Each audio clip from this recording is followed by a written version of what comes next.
कबीर की एक बहुत अच्छी साखी है, ऐसी वाणी बोलिए मन का आपा खोए, औरन को शीतल करे आपो शीतल होए। शब्दय मारा गिर पड़ा शब्दय छोड़ा राज, और जिन जिन शब्द विवेक किया तिनका सरिगौ काज। घर परिवार की जो सबसे बड़ी जो लड़ाई है, या समाज की किसी भी तरह की जो बड़ी लड़ाइयाँ हैं, उनके पीछे कहीं ना कहीं शब्द बहुत महत्वपूर्ण होते हैं। जैसे पति पत्नी की जो लड़ाई है, उसमें भी कई बार आप ऐसा एक शब्द औषधि करें, जब आप बोलते हैं मीठे शब्दों में, जब आप बोलते हैं तो वो औषधि के समान होती है। और जब आप कड़वा बोलते हैं, तीखा बोलते हैं, अलग टाइप के बोलते हैं, तो वो कबीर कहते हैं कि शब्द ही मारा गिर पड़ा। शब्द में वो ताकत होती है कि व्यक्ति गिर जाता है, अपने जीवन से गिर जाता है, आत्महत्या कर लेता है। कई बार बहुत सारे लोग शब्दों के कारण आत्महत्या करते हैं। बहुत सारे लोग हर दिन पूरे भारत में 2, 4, 5, 10, 20 घटनाएं तो केवल शब्दों के कारण से होती होगी। खराब शब्द बोलने से इतनी बड़ी घटनाएं होती है जीवन में। तो इसलिए हम केवल पढ़ते हैं और सुन लेते हैं, लेकिन जीवन में इम्प्लीमेंट नहीं करते हैं। आप बोलना वही है, शब्द वही है, उसको अगर आप थोड़ा मीठे शब्दों में बोल सकते हैं, उस शब्दों में कोमलता ला सकते हैं, उस शब्दों में सहजता ला सकते हैं, वो आपके शब्द जितनी कोमलता और सहजता होगी, उतना आपके जीवन में शांति होगी।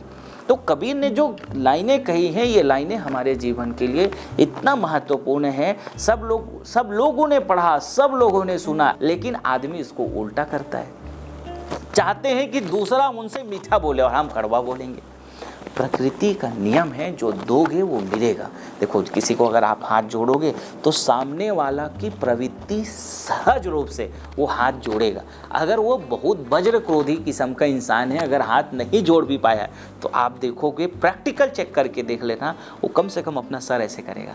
अगर उसका हाथ नहीं भी जुड़ा, कितना बड़ा घमंडी, कितना बड़ा क्यों ना व्यक्ति हो, ऐसा खड़ा नहीं रहेगा, हल्का सा तो झुकेगा, इतना तो झुकेगा, क्योंकि ये सहज आत्म तत्व में ये चीज़ें होती ही होती है।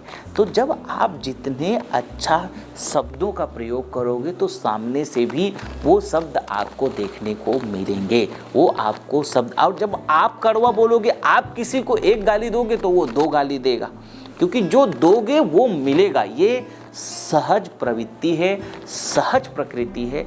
आप जितना मेहनत करते हो, उतना आपको अपने जीवन में कर्मों का फल मिलता है, और आप जैसे शब्द बोलते हो, वैसे ही शब्द आपके जीवन में रिटर्न आता है। तो इस लाइन को जरूर याद रखिए, शब्द सम्हारे बोलिए, शब्द के हाथ न पाओ, एक शब्द औषधि करे, एक शब्द करे घाव।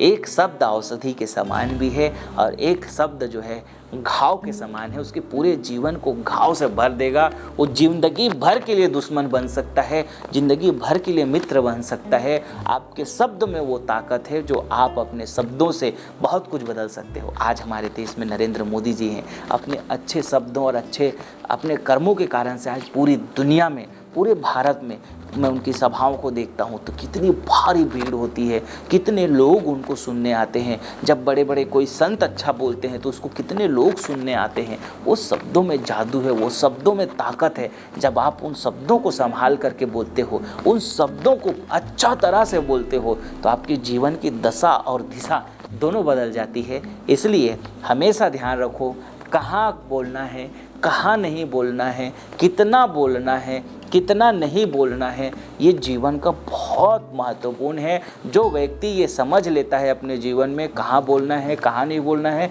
कहाँ कितना बोलना है, कहाँ किस तरह से बोलना है, ये जीवन में जो व्यक्ति समझ लेता है, उसका जीवन सबसे ज़्यादा प्रसन्नमय होता है। और जो व्यक्ति इसी चीज़ को नहीं समझ पाता है, उसका जीवन सबसे ज़्यादा नरकमय होता है। तो आज से आप ज़रूर इस बात को ध्यान में रखें कि आपके शब्दों से किसी को कोई चोट ना पहुँचे, क्योंकि आपके जो शब्द हैं वो बहुत अमूल्य हैं। आप ये तराजू तौल के तब मुख बाहर आन। कबीर कहते हैं कि आप अपने उन शब्दों को हृदय की तराजू से तौल लो कि क्या ठीक रहेगा, क्या ठीक नहीं रहेगा, कैसे बोलना ठीक है, कैसा बोलना ठीक नहीं है।